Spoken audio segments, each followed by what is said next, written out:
dari kelompok 4 ingin menjelaskan tentang ruang lingkup GMP.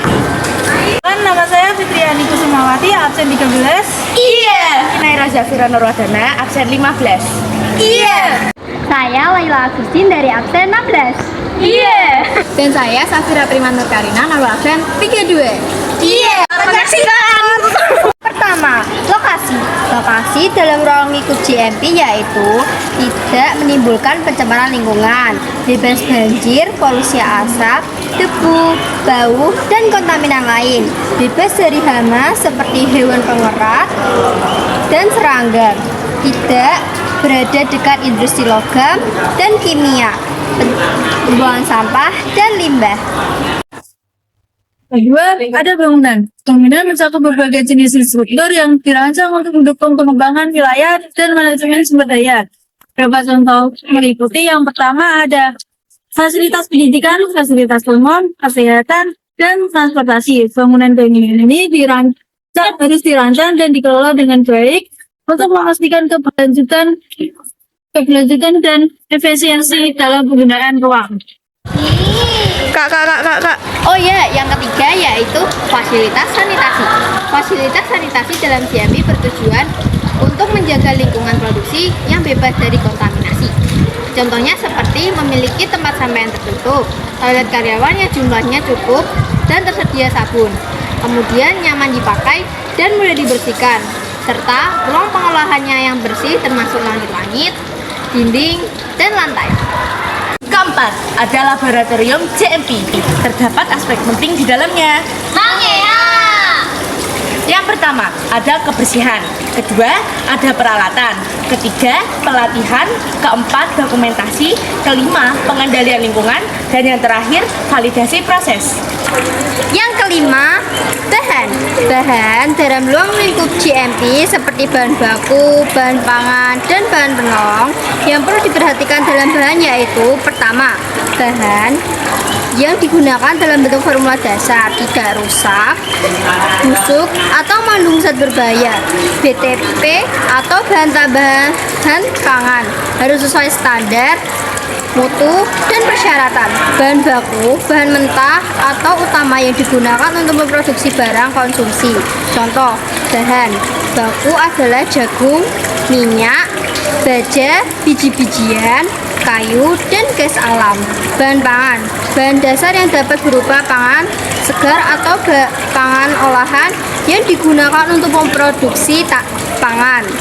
Bahan penolong, bahan tambahan yang digunakan dalam proses pengolahan makanan untuk mencapai tujuan tertentu.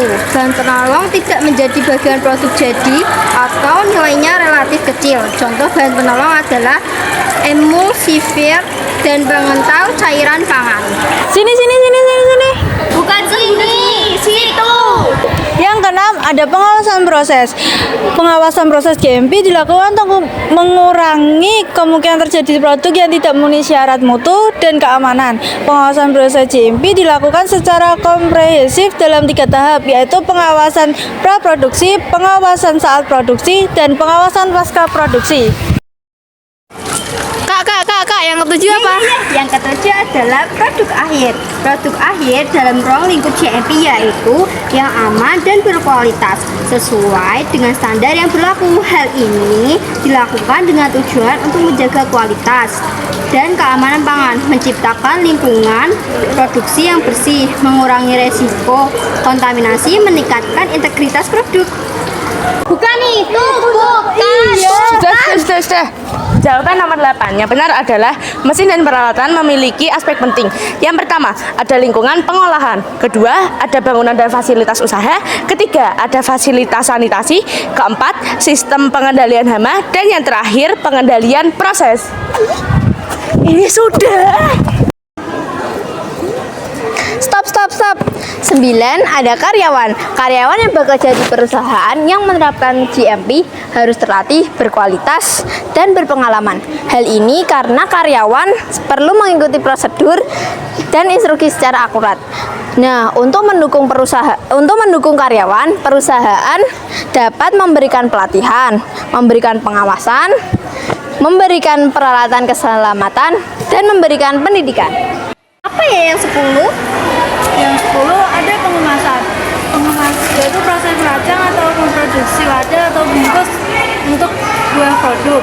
Pengemasan memiliki beberapa jenis, yaitu yang satu melindungi produk, yang kedua memudahkan menyimpan, pengakuan dan distribusi, yang ketiga ada meningkatkan daya tarik pembeli, yang keempat sebagai bentuk promosi, dan yang terakhir menjaga kualitas dan umur simpan. Apaan tuh? Yang ke-11 yaitu label dan keterangan produk. Label pada produk harus jelas dan informatif, serta dapat membedakan satu produk dengan produk lainnya. Label dalam GMP harus memenuhi persyaratan, di antaranya yaitu akurat, jelas, dan mudah dibaca. Yang kedua, mencantumkan informasi penting seperti nama produk, kekuatan, bentuk kesediaan, nomor lot, tanggal kadaluarsa, dan detail produsen. Yang ketiga, mencantumkan informasi dasar seperti nama bahan aktif, kekuatan bahan aktif, dosis, efek samping, rincian batch atau lot, dan rincian produsen. Yang keempat, ditulis dalam bahasa yang sesuai pengguna yang dituju. Ke-12, ada penyimpanan dalam konteks GMP. Apa aja sih peran yang penting di dalamnya? Pertama, ada kondisi lingkungan. Kedua, kebersihan. Ketiga, pengatur barang. Keempat, kenyamanan. Kelima, labeling. Dan yang terakhir, dokumentasi atau monitor. Yang ke-13, pemeliharaan dan program sanitasi. Sanitasi merupakan upaya menjaga kebersihan lingkungan dan kesehatan masyarakat melalui pengawasan terhadap faktor lingkungan. Contoh, tindakan sanitasi lingkungan. 1. Membuat dan mengatur saluran pembuangan air hujan di pinggir jalan. 2. Membuat dan mengatur saluran pembuangan limbah rumah tangga, dapur, dan kamar mandi. Fitri, kamu tahu nomor 14 itu apa? 14 adalah pengangkutan, merupakan perpindahan barang dari tempat satu ke tempat yang lain menggunakan kendaraan. Pengangkutan dilakukan untuk memudahkan manusia dalam melakukan aktivitas sehari-harinya. Oh, oke. Yang ke-15, dokumentasi dan pencatatan. Dokumentasi dan pencatatan GMP merupakan hal penting untuk memastikan kualitas dan keamanan produk yang dihasilkan. Dokumentasi GMP yang tepat dan menyeluruh yang pertama yaitu dapat memenuhi persyaratan regulasi yang ketat di industri. Yang kedua, menjamin kualitas produk yang konsisten. Yang ketiga, menjamin keterlacakan dan akuntabilitas di seluruh proses produksi. Yang keempat, menjadi bahan evaluasi saat audit dilakukan. Paham? B. Nomor 16 yaitu pelatihan, merupakan program yang memberikan informasi dan pendoman untuk menerapkan praktik terbaik dalam operasi manufaktur. Pelatihan GMP dapat membantu peserta memahami dan menerapkan standar GMP serta membangun manajemen mutu dari perusahaan. Yang ke-17, penarikan produk. Tindakan ini menghentikan penjualan atau distribusi suatu produk dari pasar karena masalah tertentu seperti masalah keamanan, cacat, atau ketidakpatuhan terhadap regulasi. Yang terakhir, ada pelaksanaan pedoman GMP. Apa aja sih langkah-langkahnya? Yang pertama, kepemimpinan dan komitmen. Kedua, ada pengembangan SOP. Ketiga, pelatihan karyawan. Keempat, kontrol kualitas. Kelima, kebersihan dan sanitasi. Keenam, ada pengendalian dokumen. Ketujuh, audit internal. Kedelapan, tindak lanjuti temuan. Dan yang terakhir, ada pemantauan lingkungan. Itu dia penjelasan ruang lingkup GMP dari kami. Sekian dan terima kasih.